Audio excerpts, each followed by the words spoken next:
Oh. All right, cool. And you want to pass it to somebody else, Katie? Oh, sorry, Pastor Marty, go ahead.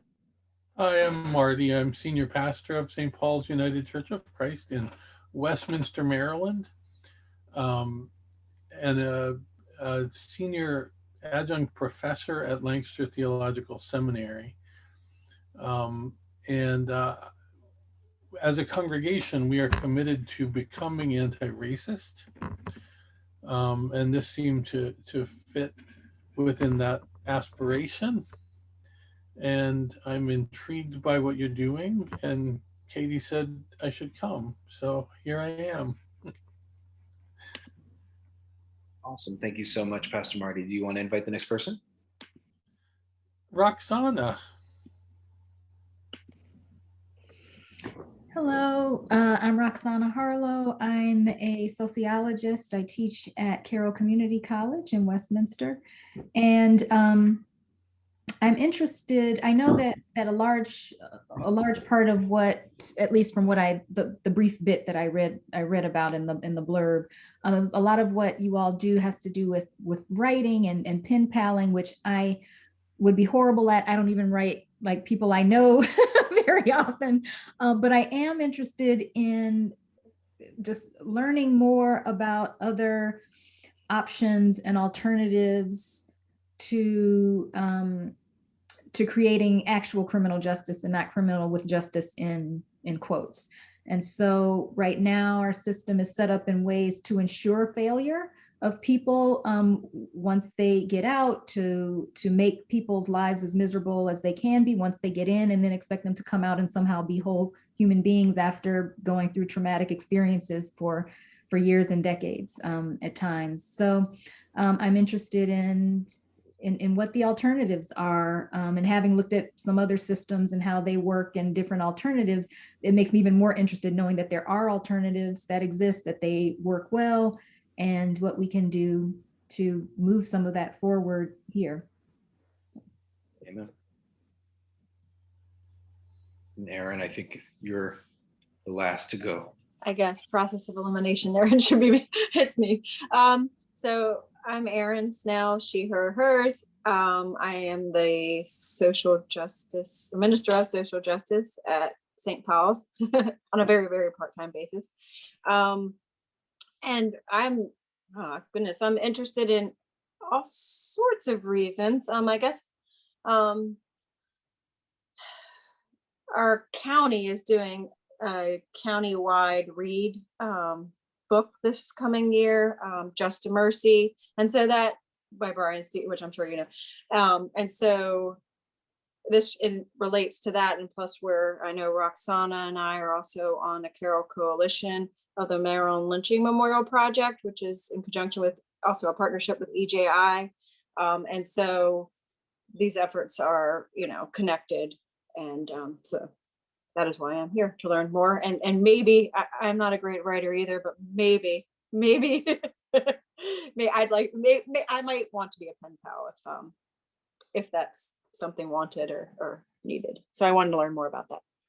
Terrific. Thank you so much. Well, now that we've all had a chance to introduce ourselves, can we pray? Is that all right? I'm happy to lead us, just bowing our heads where we are, coming fully into God's holy presence and leaving aside the things of the day. Dear God, thank you so much for this gathering of people who are moved by your call for justice. Lord, I thank you for the way that you have brought each of us through our days and even through our lives into this very moment to listen again for your still small voice in the midst of a world full of noise, of chaos, of violence, of pain.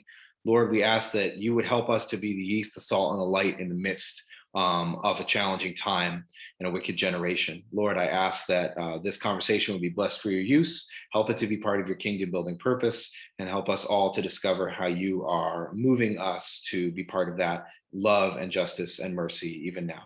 In Jesus' name we pray. Amen.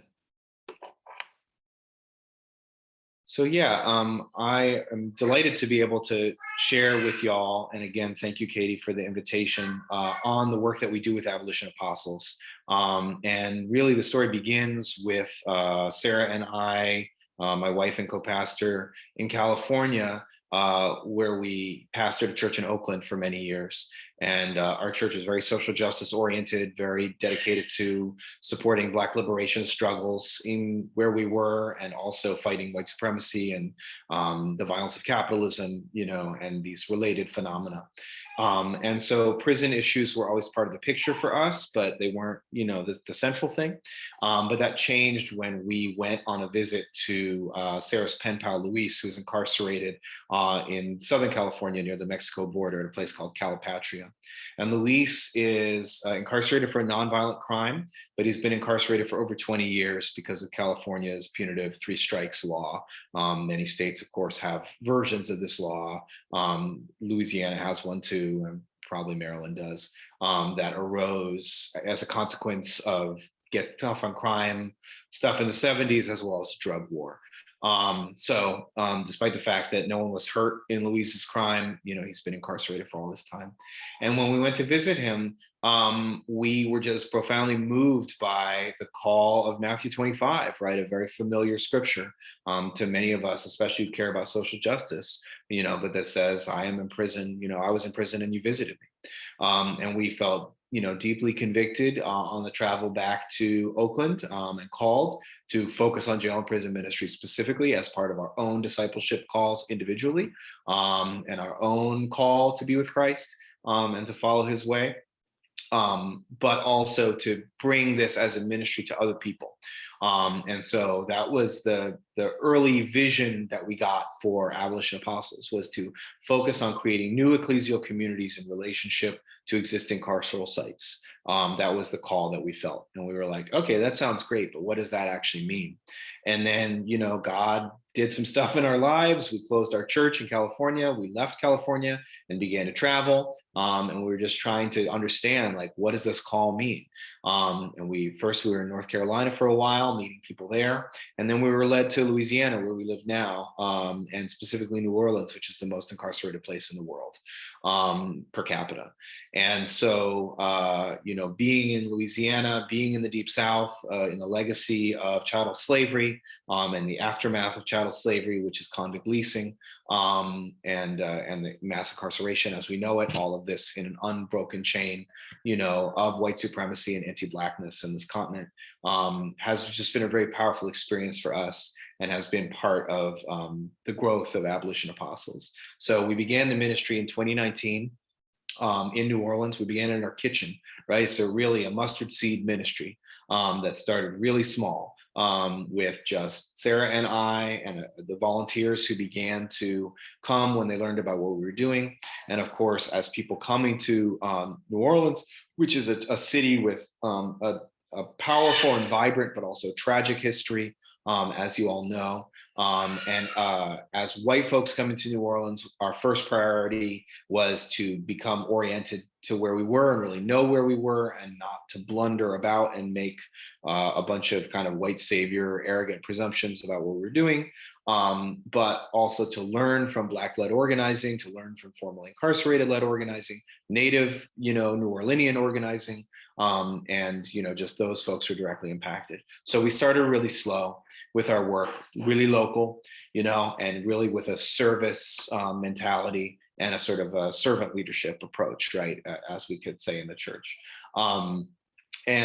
So our work was very slow and deliberate in the first year in 2019. Then in 2020, things really changed because we couldn't meet in person anymore. So we began to have to meet online. And once we did that, and our people could come to join what we were doing from all over, and there wasn't a geographical restriction anymore, they did start to come. And a lot of people started to come during the lockdown, and then a lot of people started to come basically during the uprisings following the murder of George Floyd. Our name Abolition Apostles actually comes from a friend of ours who's a pastor in North Carolina. We visited there, and he has a tattoo on his arm. He's an African-American man from North Carolina, and he has a tattoo that of Harriet Tubman, and underneath it says Abolition Apostle, right? And we were like, wow, that's it. That's the name for what we're doing. And of course, we asked permission and got that from him. But we were very clear about our politics, which are anti-capitalist, which are abolitionists. And I think that people really responded to that, especially in 2020, when people were being politicized around police and prison abolition. We're reading books, following people on Twitter, but then we're like, well, what do we do? How do we go about doing the work of abolition? And so a lot more people came to join our work.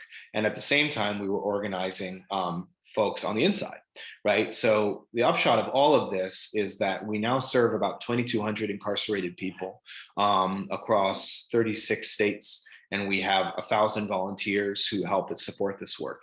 And that's all happened within 2 years, as I say.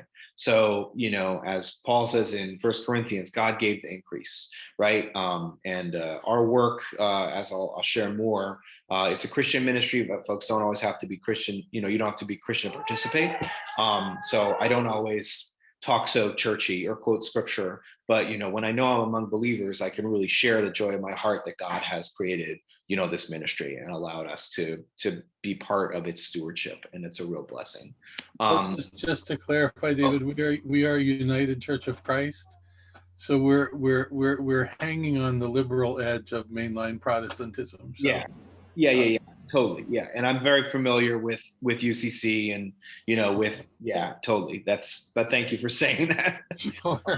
Yeah, and just also for a little context about Sarah and I. I'm an adult convert to Christianity, and I often say, sharing my story with people, that I used to be a commie and now I'm a commie Christian, so like my own relationship with Christianity is funny because like now I look like a white guy in the South. So for all anybody knows, I could be some kind of like really, really conservative, reactionary evangelical, which I'm not. I'm like the kind of Christian who's trying to get people to read Marx and like write to people in prison, So, but in California, Sarah was a regular congregant and community minister at a UCC church there. And so, yeah, we definitely have worked with a lot of UCC folks, but yeah, thank you for mentioning that. So yeah, just to share, a little more about the ministry formally, and and I won't talk too much longer because I want to, get some questions, hear questions from y'all as well before we move into the logistics of pen paling and everything. So our real guiding scripture for this project, as well as Matthew 25, is the verse from Hebrews 13:3, which says, "Remember those who are in prison as though you were in prison with them," right? And so we really try to take that seriously, really as a sort of a subset of love your neighbor as yourself. If I were in prison, I would want somebody to attend to my needs, especially if I didn't have anybody else, any family, which is true for a lot of people on the inside. So our mission is to offer moral and spiritual support to members of the incarcerated community and to contribute to the destruction of the prison industrial complex through solidarity, prophetic witness, and community organizing inside and outside of prison. We're a Christian ministry, but it's not necessary to be a Christian in order to participate, as I said. And what that means in practice is that we work with people of all faith backgrounds, both ecumenically and interfaith, and as well as people who don't describe themselves as of any faith background. All we ask of folks is that they have a sincere desire to support incarcerated people. And as for folks who are on the inside, there are no strings attached to our services, which are always free. We make religious materials available to folks who request them, but we are not a evangelizing or proselytizing ministry. Sometimes what I say is that we are a witnessing ministry, which is distinct, right? We want to be witnesses to Christ's peace and grace. But many of you know the line, I'm sure, attributed to St. Francis: preach the gospel everywhere you go, and if necessary, use words, right? So we're mostly about trying to do love in the world. And if people want to talk to us about Jesus, that's great. But if the conversation never gets there, that's also great. So that's kind of like where we're coming from on that. We also are really, and I'll share about our working groups and stuff, but we are interested in organizing with congregations. One reason I'm really glad that Katie reached out. We work already with actually a UCC congregation in Berkeley, First Berkeley, and a number of other churches and congregations around the country. But we believe that the faith community has a really important role to play in this work, and sometimes it's a little MIA. So we are hoping that that can change. So our approach to solidarity is fivefold. We begin with pen pal letter writing, which is, kind of what we're best known for. And that establishes the initial connection with incarcerated folks, offers moral support. It's also what most folks on the inside most want. Sometimes I do a little show and tell where I show like our pile of mail for the week. Because once the word got out of the prisons that there was a free pen pal program, our mailbox started to blow up, and it's never stopped basically, because there is no other service like this that serves all people who want a free pen pal connection who are incarcerated. There are services that support special populations, right? So some people know Black and Pink, which is a pen paling group that supports specifically queer folks who are incarcerated, which is awesome, but it's restricted to those folks. Similar groups support folks in solitary confinement on death row, but there is no one group where anybody who's incarcerated can write and get connected with a pen pal. And a lot of pen pal services are free. Are not free, rather, they cost money. And a lot of them are kind of dating services basically. And of course we're not a dating service, but we are free. We a lot of the need, we tell people that the need, we seek to meet the needs of the folks who are incarcerated, their actual needs. We try not to bring them what we think they should want, right? And so we're always attentive to like, what are the actual needs expressed? And the big one is pen paling. So we start there. Then where appropriate, we continue. Did you say dating service? Yeah, so a lot of people who are incarcerated, and we've learned this from formerly incarcerated both men and women, that many folks on the inside, for them, pen paling is synonymous with dating service. When they hear pen paling, that's what they think of, as making like a love connection. And there are numerous paid services. There have been for years, and many of them now interface with the internet, right? So like incarcerated people can send an ad and a check or whatever, or they can't send a check because they don't have checks, but they can figure out how to pay to have a photo and a thing put up on the internet, like meet an inmate. There are many services like this, and they're basically rackets. It's one more kind of prison profiteering thing that gets people who are desperate and lonely to spend money that they don't have in order to, it's terrible. So yeah, it's dating service for a lot of people. And we have to be clear, and I'll talk about this a little more in a bit, about drawing the boundary and making clear that we are not a dating service, because sometimes people write to us kind of thinking that because we're a pen pal thing, that's what we are. So we have to be clear about that. And Katie, thanks for the offer to share the screen, but some of this is extemporaneous, so we'll just stick with this if it's okay. So yeah, that's the pen pal letter writing. We continue with material support. So that can look like adding money to commissary, which is like a prison bank account, doing research for people who don't have access to the internet, because of course most people on the inside don't, as well as legal support through our legal working group. We try to coordinate pro bono legal support for people in our network. So that's the material support aspect. We arrange visitation for volunteers to visit facilities. Of course, this has been a little slow because of the pandemic, but as facilities begin to open up, we try to get folks on the outside to visit with folks on the inside, both because it's powerful moral support, but also for those of us who are not system impacted. It's pretty transformative to go into the space of the prison, as anybody who's ever been to a prison will tell you. Fourth, we engage in advocacy on behalf of our pen pals. So we write letters to parole boards and other decision makers. We also write letters to ICE judges, because we support people who are in immigration detention as well as jail and prison. Anybody who's incarcerated for any reason is welcome to use our services. And also we do community organizing, and that looks like working with other abolitionist and prisoner support groups, connecting with congregations, and many other things. We also have state chapters that help us with that organizing. And then finally, we offer support for reentry. So when people come out of prison, we have a program that's called Reset, Reentry Support Experience Teams. So those are groups of volunteers who bunch up around a decarcerating person to help them navigate life transition, because reentry is a place where people are really set up to fail. Roxana was talking about like the way people are traumatized by prison, which is so real. And the real final kick in the pants is that they let people out in their prison clothes with like 20 bucks and they're like, good luck. It's just terrible. It sets people up for failure. It also sets people up to commit crimes. So it's actually like quite detrimental to community safety. And it's just terrible. So reentry is something that's really important to us. Abolition Apostles is an explicitly anti-capitalist ministry, which stands in solidarity with the movement for Black liberation. We view prison abolition as inseparable from the struggles for Black self-determination and freedom from state violence and criminalization. And we like to be clear about what our politics are.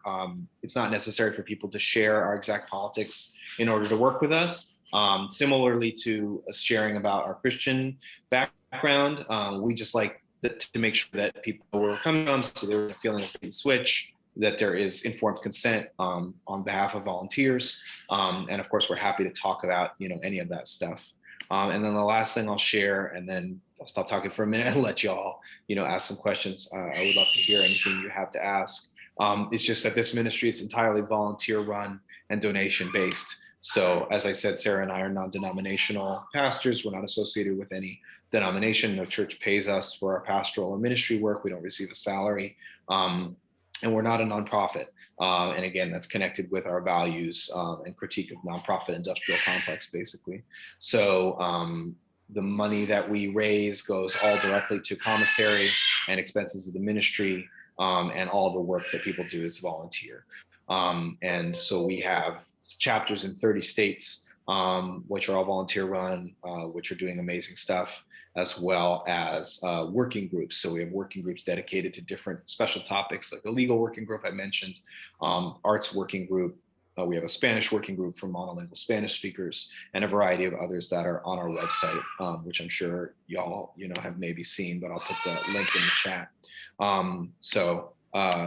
The invitation is just to participate at whatever level makes sense for folks, to get in on. We always say that pen paling is a low threshold, high ceiling activity. It's very easy to write one letter to one person, but once you start to get in the water, you realize like, oh, I could do more. At least this is what happened to me.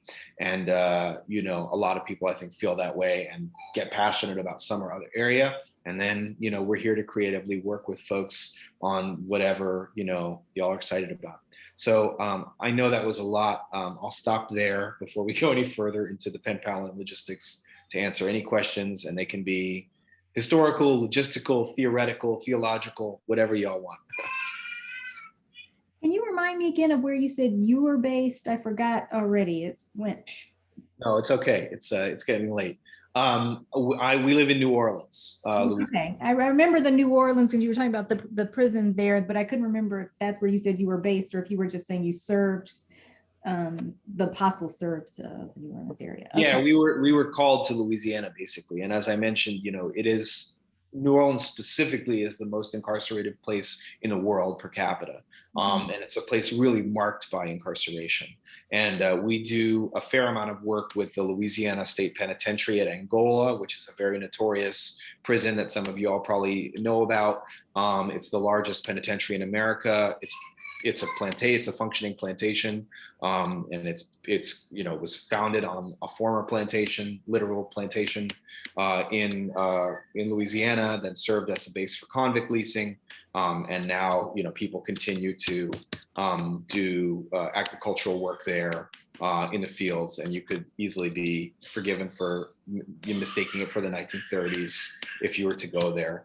And we're trying to create a hospitality house to help serve the community there. I'd be happy to share more about that. But some people refer to Angola as the northernmost neighborhood of New Orleans because there are so many New Orleanians incarcerated there. And of course, all predominantly people of color, Black people specifically.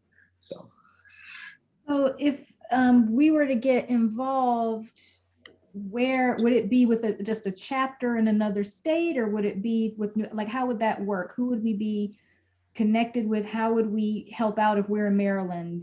And because you also said there were chapters, so yeah, totally. So there's a couple different ways, right? And we're very flexible about how we collaborate with people because we're not a top-down thing, and we're not like a nonprofit with a formulaic approach. We're like a very creative approach to how we work with folks. So with congregations, there's a couple of ways it can work, just depending upon what the church's interest is. And one is that a chapter can kind of exist within the church as a sort of autonomous, like as a social justice group or as a committee within the church. And that's one approach that we would be happy to, work with y'all on, if that makes sense. But we also have, as I said, the state chapters. And in your part of the world, there's basically a DMV chapter where we have independent chapters in DC, Maryland, and Virginia. But because of the proximity of all those places, they're kind of converging, and I'm sure Katie could speak to that. But that's a very vibrant and exciting group. And so that could also be a place to plug in. But part of our ethos, which I'll share more about, is just like creating a lot of support for what we do and a lot of overlapping ecologies of support. So the idea is that like whatever works to help volunteers on the outside feel supported in the often challenging work of being a pen pal, like we want to create a lot of different ways to plug in. So it could be like y'all host something out of the church, and you also have the state chapter as a resource, and you also have the working groups as a resource for special issues that come up, and you have us, and you can call me and Sarah anytime. We're very committed to being available for this. So that's kind of the logic of it. Does that make sense? Answer your question?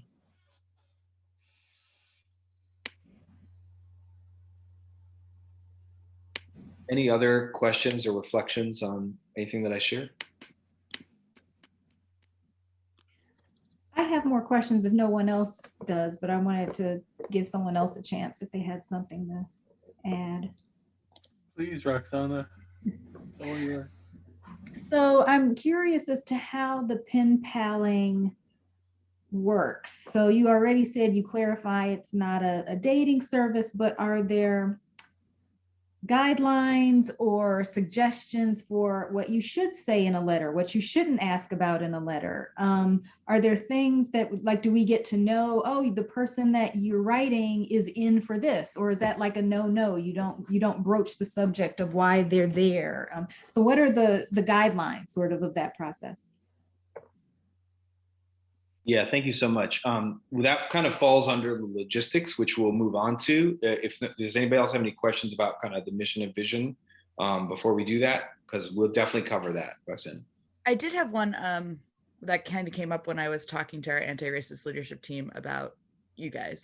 And that was about the decision not to be a nonprofit. And I wondered if you could expand a little bit more on the politics of that. Sure, yeah. And what we do, it's not prescriptive or judgmental about other people's decision to be a nonprofit. Judge not lest you be judged. And I've worked for nonprofits and work for one now. So I'm aware of the good that they do in the world. But basically, and I can share stuff about this, in the same way that people talk about the prison industrial complex, of course, riffing on Eisenhower's military industrial complex. People talk about the nonprofit industrial complex.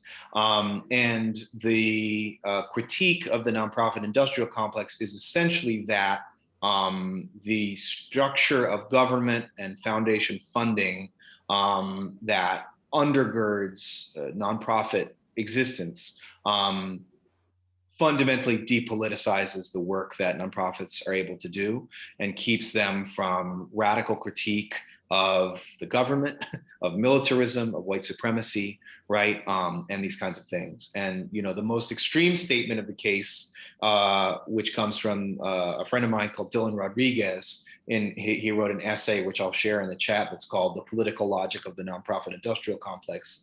He says that the emergence of foundations in the 60s and 70s directly correlates to the rise of specifically Black liberation struggles in the 60s and 70s, and is essentially an attempt to co-opt and defang those movements by funding them to death.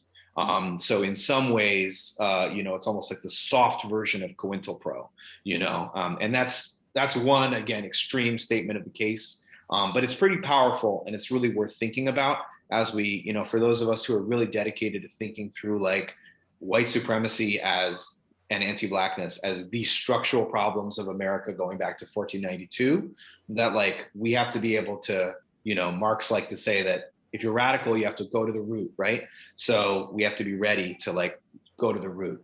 All of that is to say that for Sarah and I, in our call to do this work, we are trying to do things a different way. We always talk about how when the wise people came to see Jesus and then Herod, they went back a different way, right? So we're just trying to do something a different way because we've seen a lot of things done the nonprofit way, and we've seen the limits. Does that make sense? Does that answer your question? Again, it's without the spirit of judgment of the. Yeah. Absolutely. And it kind of like intuitively made sense to me, even though I also work for nonprofits. But then when people asked me about it, I didn't really know how to articulate it. So I appreciate that. Yeah, and we're planning to, we do a lot of political education and stuff through Abolition Apostles. We're doing a reading group for Miriam Kaba's book right now. We Do This Till We Free Us, which is a marvelous newly published book about prison abolition, which would be great for a reading group if y'all haven't checked that out. And we also do theological study. We read a book called The Fall of the Prison, whose subtitle is Biblical Perspectives on Prison Abolition. And that's a really great book, scripturally founded by a guy called Lee Griffith.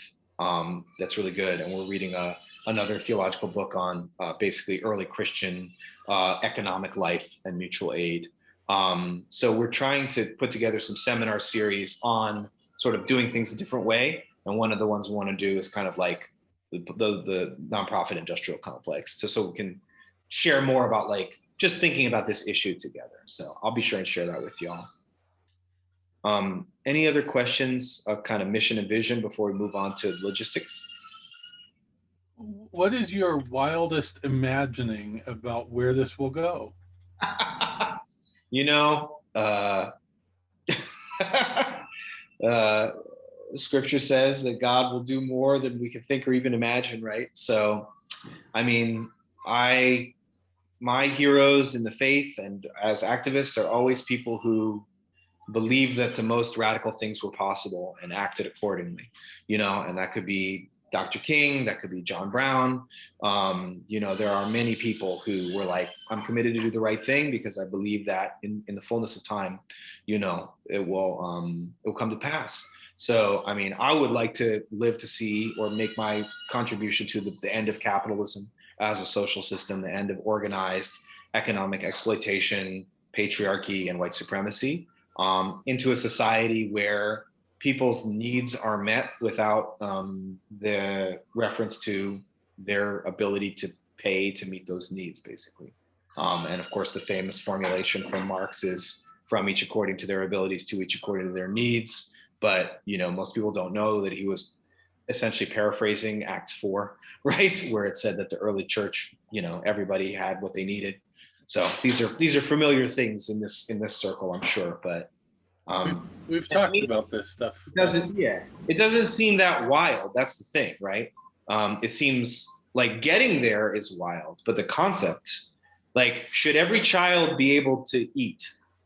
Yes, right? If we know that about an infant, like I have my son is going to sleep in the other room. Should this baby be allowed to eat? Yes. At what moment, what day of that child's life are they cut off from the claim of being able to have the right to eat? It's basic stuff, right? It's like Dom Helder, right? Who said, when I feed the poor, they call me a saint. And when I ask why the poor have no food, they call me a communist. So, I don't know. Does that make sense? Yes, very much so. Okay, good. Then I'm in the right room. So anyway, moving on to the logistics part of the piece, and this will address, Roxana, some of your questions. So sometimes it's helpful in talking about our logistics to sort of outline what is the life cycle of a letter and a pen pal relationship. And it really begins in prisons, in jails, in detention facilities, when people become aware of our work and write to us. To one of our PO boxes. So we actually have a network of PO boxes that volunteers maintain across the country, and they serve all the regions of the US. And so the news travels in prison in different ways, right? It travels by word of mouth. Some people call this prison Twitter, that news gets around really fast in prisons and even among prisons because people are transferred frequently. And we also send out a regular newsletter. That's called The Apostle. And so everybody on our mailing list gets a regular copy of this newsletter, and that has all our information. So sometimes this passes from hand to hand and people write to us. So when we get an inquiry in one of our PO boxes, one of the stewards puts that information into a database that we maintain. And that database is shared among all the people who take care of this. And so we have a waiting list that's developed. And then when we have an occasion to share with prospective pen pals, that's when we, take the names off that waiting list and share them with the pen pals. And we do that on a regular Sunday meeting. We have a regular orientation meeting for the general public and people interested in volunteering with us every Sunday at 3 Central. And so that's an hour-long meeting where we go through our mission, vision, logistics, and some of the basics of etiquette for corresponding and so forth. And we assign pen pals then. And in most cases, when people write to us, they just say, I'd like a pen pal. So we don't have a ton of information. I think Sarah is now able to join us because our son has been put down. So this is my wife and co-pastor Sarah. And so when we get those addresses, we often don't have any information about a letter or something to respond to. So our volunteers will be kind of writing an initial first letter, which will just be kind of a getting to know you letter. And I'm sure Katie could, share her experience about this. But the way that I usually write those letters and encourage people to, first of all, we have an introduction to pen paling that's actually on our website.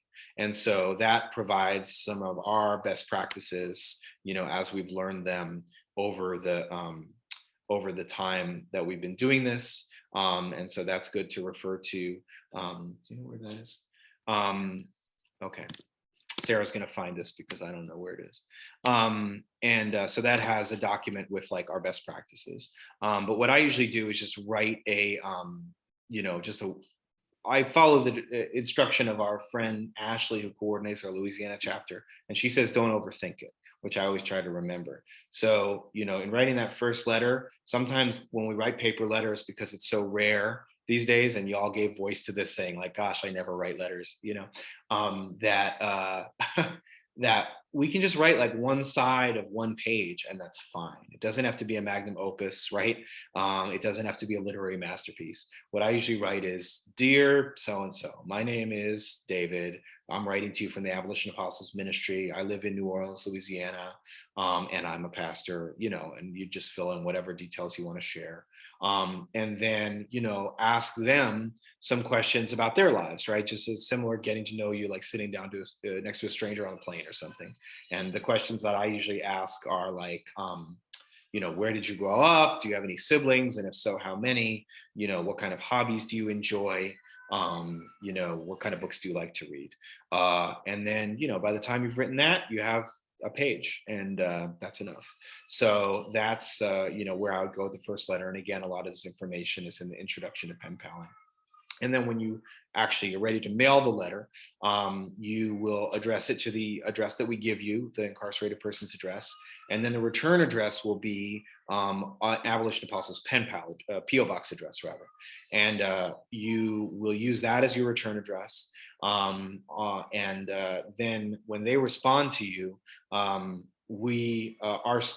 PO box stewards will scan and email the response to you. And so we maintain the system both in order to protect the privacy of volunteers on the outside. Nobody in prison will ever know your address unless you share it with them, but also because we as the ministry take responsibility for maintaining those relationships. So if any individual pen pal drops away for any reason, then we can be aware of the need for a new pen pal, because we'll get a letter that doesn't go anywhere. And so it's just a way for us to make sure that we're, abiding by that commitment, again, to remember those in prison as if we were there with them. And some of our younger volunteers actually don't know how to address a postal letter, which, is one of those kind of I never thought I would see the day. And if you ever wanted to feel really old, that's definitely one of those moments where you're and so the return address goes, and you have to say it without sounding like a jerk. And be oh, the return address goes in the top left, and then the address you're mailing it to goes in the center, a front, and then you'll need to get a stamp, which will have to be either a first class stamp or a forever stamp, which you can get at the post office, an ATM, or so that's real. I even made a diagram to show how you address. So anyway, if y'all can do that, I believe that you can write a letter. So that's the kind of logistics of sending the letter. And then the last thing I'll say on this front, and then I would love to have any questions or thoughts, and of course ask Sarah to add anything, is that prison mail is really slow. So it can take between 4 and 6 weeks to get a response. And that's if you ever get a response. And there are a couple of different reasons for this. One is, the US postal system in general is slow. But then when things hit a prison, they go through a mailroom. And in the mailroom, things are opened, searched, and that slows things down. Mail is often withheld punitively by correctional officers and staff. So if somebody's in solitary administrative segregation or is just being punished for whatever reason, their mail will be held. And in an extreme case, we sent a mail to somebody in June and he wrote back that he didn't get it until November, right? And that's, again, an extreme case, but it happened. So that's another thing that can happen. Another reason that you might not hear from people or it might take them a while to respond is because they don't have any money. So they don't have money to buy envelopes, paper, or stamps. Most people in prison depend upon folks on the outside to give them money in order to get the most basic needs through their commissary, which, as I said, is a prison bank account. And that's part of why we do commissary donation material support through the ministry. It's part of the corporal works of mercy, basically, if we're working with people in prison, we're working with people who are desperately poor, and they're housed, as it were, by the state. But for all practical purposes, they're very similar to houseless folks in terms of their destitution. So, people use commissary to supplement food. They don't use commissary to buy luxuries, generally speaking. They use it to supplement food, which is inadequate, both in terms of quantity and quality in prison. They use it to buy clothing because otherwise they only have state issued clothing, which is often inadequate, thin, skimpy, something that we saw during the deep freeze that happened in Texas this year, where a lot of those prisons are not heated, right? They're not air conditioned either, which is more of an issue usually in Texas, but they're not heated. And people have like state issued t-shirts. And that weather was, we had some of it in New Orleans and it was cold. So we made commissary donations so people could buy clothes. And they also use it to buy toiletries. Women use it to buy menstrual products.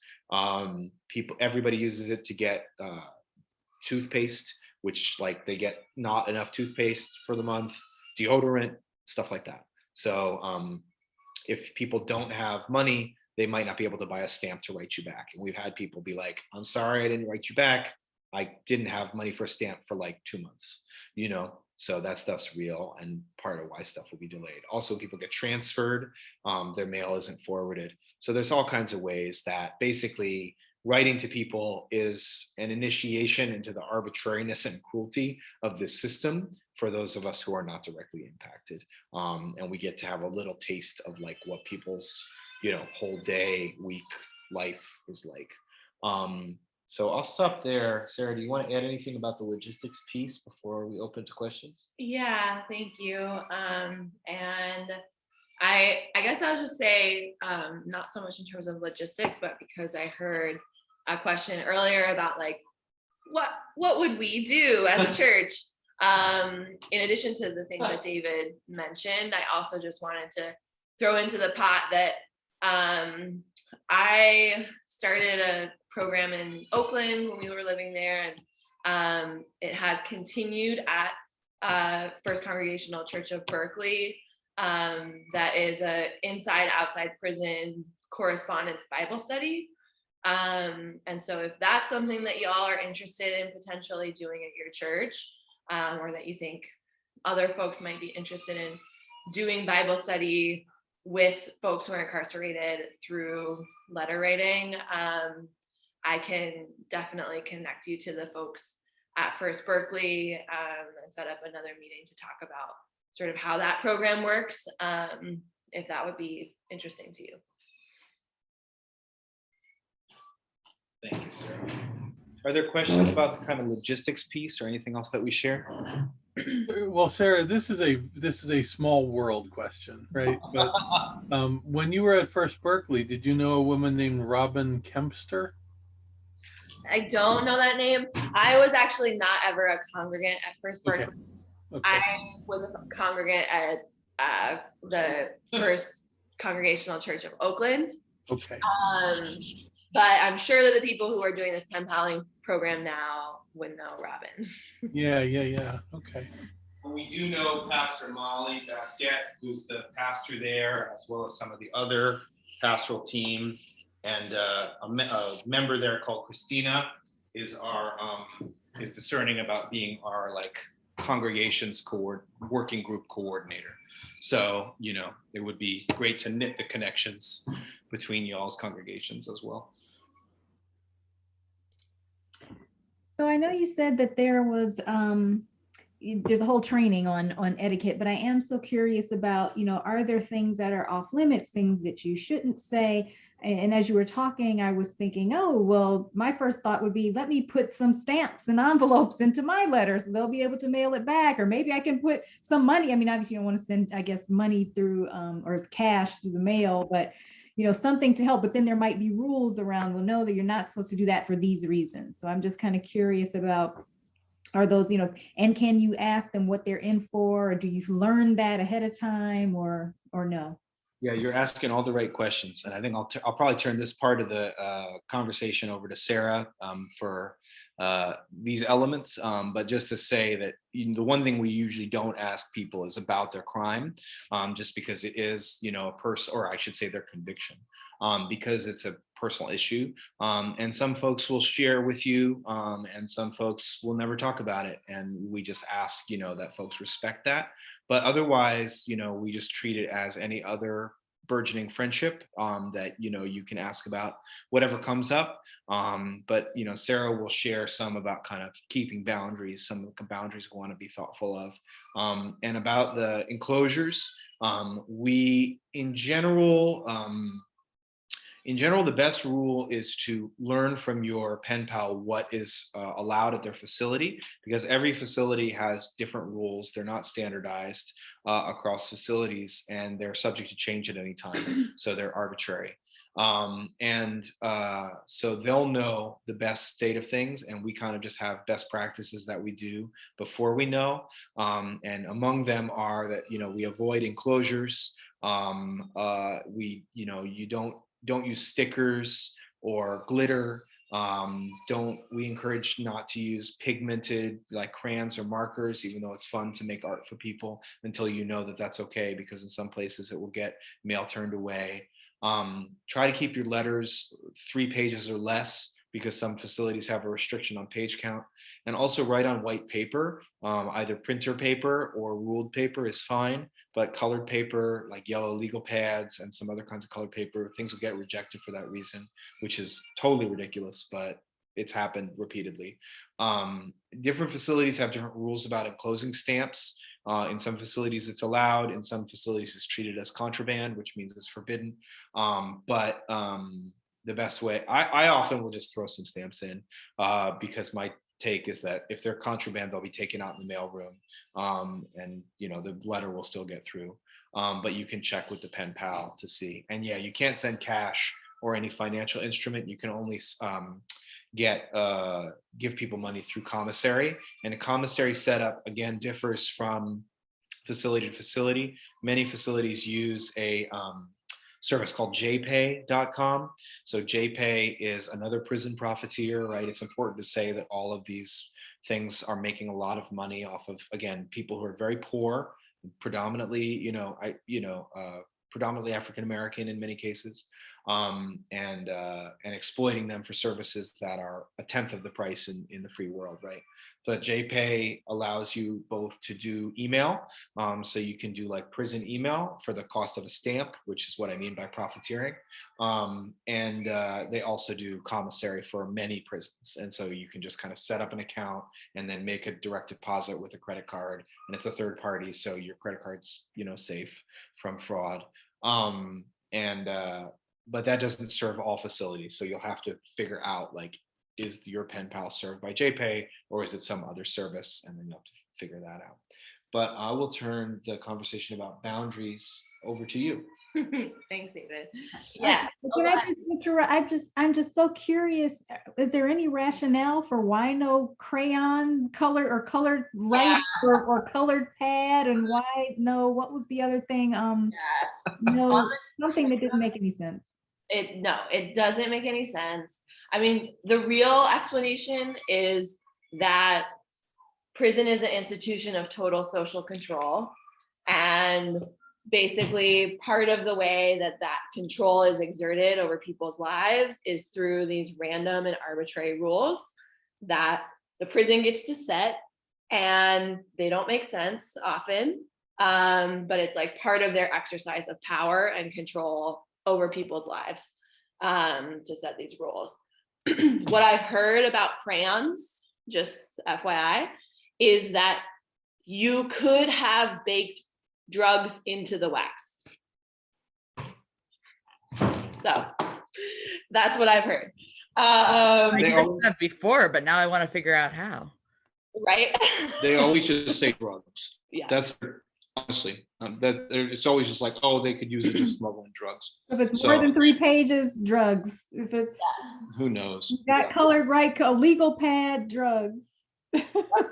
Kind of, yeah. I didn't know if there was like an ostensible excuse that they give, but it's okay. They don't have to. At Angola, stamps are contraband, and the official reason that they're contraband is exactly because people are like, well, they can smuggle in drugs, drugs that are effective at micro doses, I guess, like LSD or something. It's totally ridiculous. Yeah. I guess the other piece of your question, Roxana, is just in terms of like, what can and can't we discuss, or etiquette, that we always like to talk about, excuse me, with people who are newer to pen paling, is just the importance to be mindful about your boundaries in communicating with your pen pal. And I heard David touch on this a little bit earlier in this meeting, that we know from our formerly incarcerated friends, as well as folks who are currently incarcerated, that a lot of people on the inside relate to pen paling as an opportunity for making a romantic connection. And we don't have a judgment about that, but we are also clear that this is not a dating service.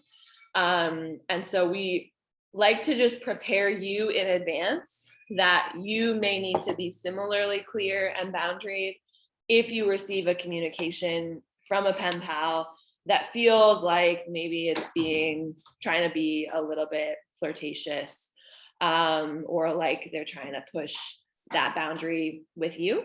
And so we just encourage people to be really clear, if that comes up for you, or really if any communication from a pen pal seems like it's trying to push a boundary, whether that's around romantic issues or whether it's around like requests for material support that you're not able to provide or that you don't think are appropriate, that we just encourage you to be clear that like, hey, when you said X thing in your last letter, it made me feel a little uncomfortable because it made me feel like you were maybe trying to flirt with me.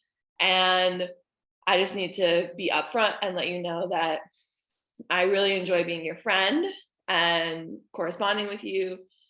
And I'm not here to make a romantic connection. And we just encourage that in part because we've seen it come up several times with pen pals, but also because we are trying to build a new way of being in relationship with one another that doesn't shut down or throw people away the minute there is any kind of like perceived transgression of a boundary, right? That like actually part of the logic of the carceral system that we have now is that it's okay to throw people away if they've crossed a boundary or broken a rule, right? But we're actually trying to like build relationships that are stronger than that, and that are more restorative, and that can actually hold a potentially uncomfortable conversation. And so we just encourage you to like be ready if that situation comes up, and to know that we're here to support you if you have questions about things that come up with your pen pal that you're maybe not so sure how to respond to. Like we're here to be of support. This is also part of why we like have state chapters. We have working groups, you all may be a supportive group to one another, because we know that it can be helpful to do this work in community and to have people.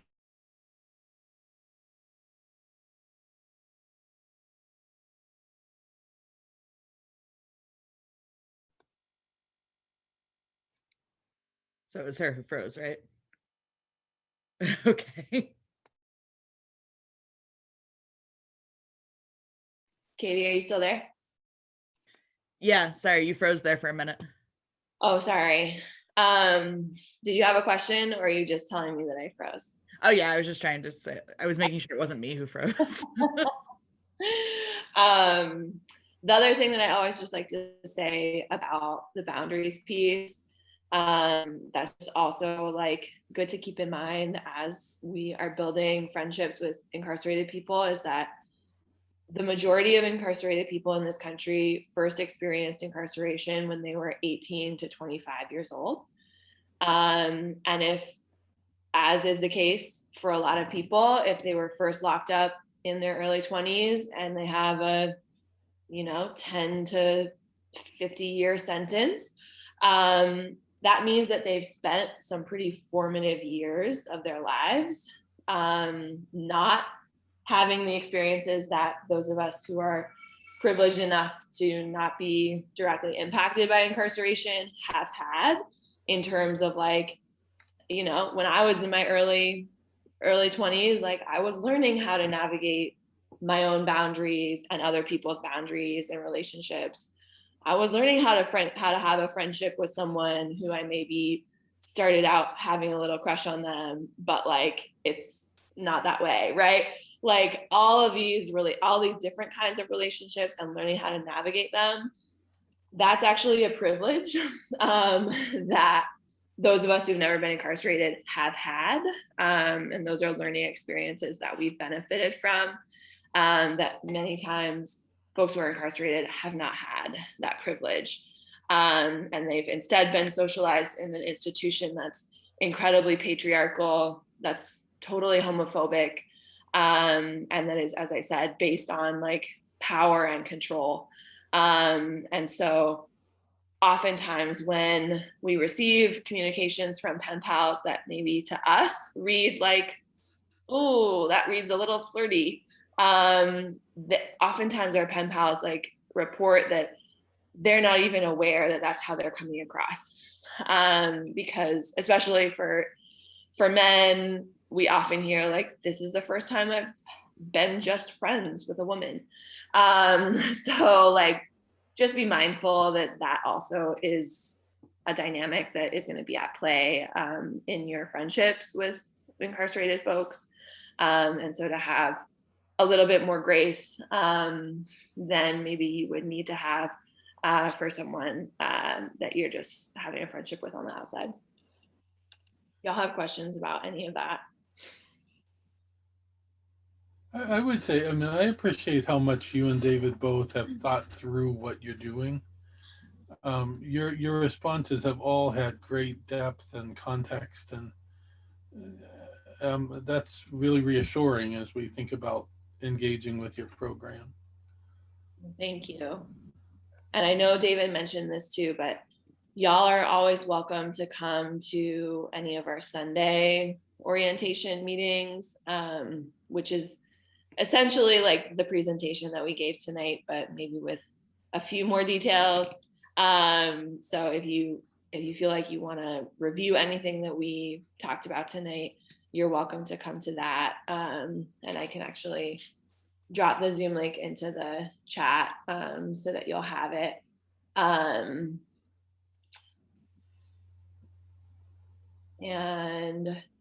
while I'm doing that, do y'all have any other questions? I know we're over our time, but I'm sorry, is someone else? No, go ahead. I know we're over our time, but what's next? What do we do next? Great question. Go ahead, Katie. No, I was just gonna say the same. Yeah, I mean, I think if y'all feel like you are ready as a group to start a pen paling group in your congregation. That's really exciting. And I think probably the best next step would be for you to email us with the number of incarcerated pen pals that you'd like to get connected to. One thing that I'm not sure David mentioned is that we often encourage individuals to take more than one pen pal, just because there is such a delay in mail into and out of prisons that if you want to be getting like more regular correspondence, it's good to be in touch with like 3 to 5 people. So if y'all want to circle up and figure out how many incarcerated pen pals your group could correspond with, then we'll send you addresses for that number of people. And then you can just write introductory letters to those folks. And you would use the PO box that's located closest to you. And you can find a list of those PO boxes on the Become a Pen Pal page of our website that I dropped into the chat. And Katie also probably already has the PO box info for y'all. So you'll use that as a return address. And then you'll start to get letters that are for y'all emailed back to you. I guess one more thing that would be great for you to do is, for those of you who are thinking that you will start pen paling, I'm going to drop into the chat in a minute a link to our like volunteer sign up form. That's basically the way that we keep track of contact information for volunteers on the outside. So if you are gonna start writing to someone, I would say it'd be great if tonight you could fill out this form that I'm gonna drop into the chat in 1 minute.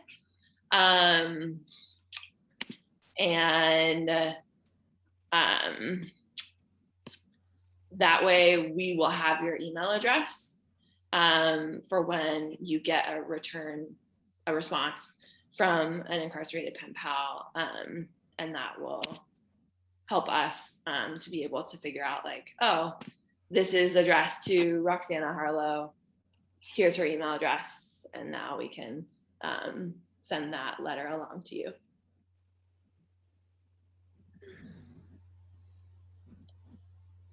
This is a really minor question, but does it matter if they are typed or handwritten? It doesn't matter. Either way works. I always type mine, Roxana, and what I do is I tend to like repeat. It makes it really easy because I can copy and paste certain sections. So if I'm talking about like my Easter celebration with my family, that can go in all 3 letters. So personally, I like to type it. And I also include pictures of my cat in every letter, and they seem to really enjoy that. And yeah, you guys all know my cats. And every single one of them has said, oh, we love that. So yeah. That's awesome. Right. And it gets around that contraband thing because I insert it directly into the document rather than like print a picture. Okay. And I finally was able to find that's the link that I just posted to the volunteer sign up form. So definitely fill that out tonight if you are going to be taking on a pen pal. And then y'all can email us at abolitionapostles@gmail.com with the number of addresses that you would like, and we'll send them to you shortly. Awesome. So yeah, so I recorded this orientation, so I think we can share it with the rest of our anti-racist team and the rest of our congregation, and try to get some more folks on the list as well who would like to correspond. And then maybe we could even do like a pen pal in the park kind of thing so we can get started together. So we're all Zoom right now, but we're starting to think through some of these gatherings. So that's awesome. And yeah, one thing that we did before the pandemic was we hosted in-person like letter writing meetups here in New Orleans. And that was really fun because it also allows you to like share little details from your pen pal and like, oh, this was something funny that my pen pal shared, or this was something interesting that I learned from the letter. So that can be really great. Well, and we actually have the model of writing for legislative advocacy.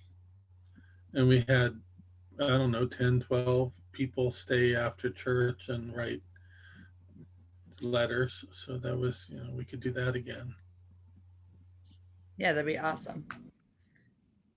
And yeah, I think just like taking the time, like I set myself a reminder every Sunday, afternoon to write my letters, but also our regional group sets time aside during their meetings to write. It's just that like getting in that habit. Yep, totally. Thank you very much. This was great. Thank you. Thank you all so much. And yeah, we'll be in touch soon, and please reach out if you have any other questions. Will do.